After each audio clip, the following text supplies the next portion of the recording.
Good morning, and welcome to your daily Farm and Home Show, brought to you by the University of Kentucky Cooperative Extension Service. And now, here's your host.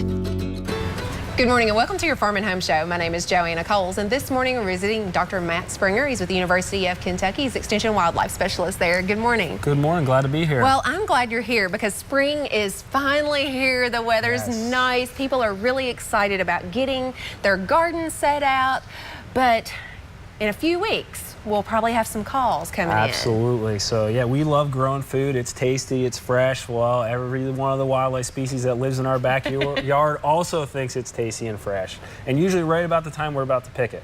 Yes. So is there some prevention things that we might do to keep wildlife out of gardens? Absolutely. So there's, wildlife are going to be a problem. We have so many different species and many of them are used to living with us really well. So thinking ahead about what, especially previously if you had wildlife problems, expect the same problems again.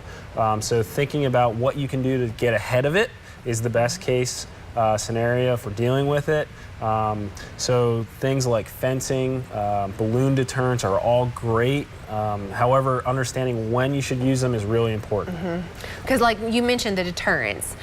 People, the wildlife, they actually kind of get used to some of those, right? Yes, and so that's why do. Timing is important. Timing gets really important, especially when you think about, so like blueberries or blackberries, things that birds really love, right? So right about the time they're getting able to be picked, it's about the time those birds start keying in big time.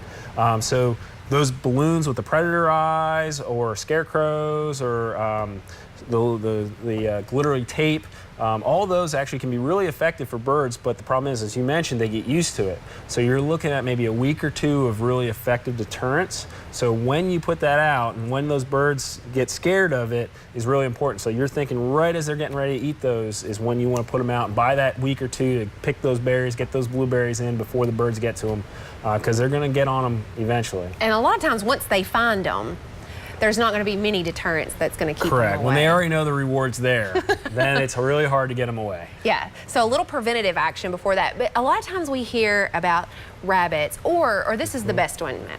I have something eaten in my garden. I have no idea what it is. Yes, and that's a common problem. We always find the evidence and never see never maybe see the correct culprit.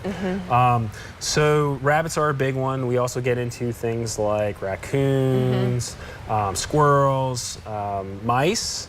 And some that I never really expected until I got my job. Box turtles getting into your tomatoes. Climbing fences to get to tomatoes is one that I heard.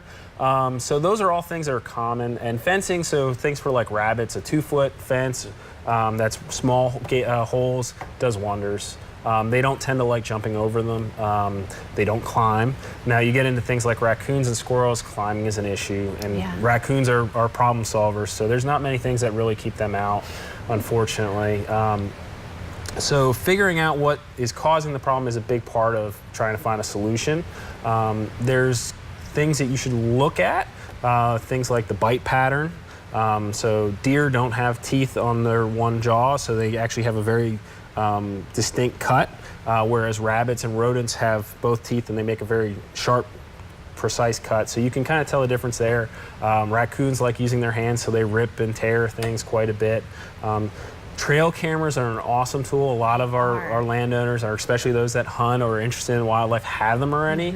Placing them out can help really identify what's actually causing the problem, because just because there's tracks or scat, which are all evidence of what's around, doesn't mean they're actually the culprit. Exactly, and I think the trail cameras are something which who would have ever thought that those would be helpful in identifying the critters that are in your garden. But it's probably been the most helpful, because when we know what's going on in that garden, it's better for us to be able to help you figure out a way. Yes, it is. And then, so figuring it out and then coming to your ag agent, or even if the ag agent doesn't know, they come to me. If I can get a picture, I can give a prescription, right, just like a doctor, and send it off and say you can try these things and see if it works. Or if they don't work, here's the trap that you should use to try to deal with the problem. And you mentioned raccoons, and they were really difficult, but they have really terrorized some sweet corn fields. They will destroy a sweet corn field in no time. They go right down and they grab and pull it to the ground, which is a very distinctive damage feature that you won't find in any other animal other than raccoons, where they'll grab the stalks and pull them down. And they can tear up an entire acre of sweet corn in one night. Yeah. So, and unfortunately, those deterrents don't really work with them too well, so trapping kind of is the option that you have to go with in many cases. All right, well, appreciate the information. So hopefully we can keep the wildlife out of your garden so you can enjoy it. Hope you have a great day. Thanks for watching. If you have questions about today's topic, please call the Warren County Extension Office at the number on your screen. Thanks for watching and have a great day.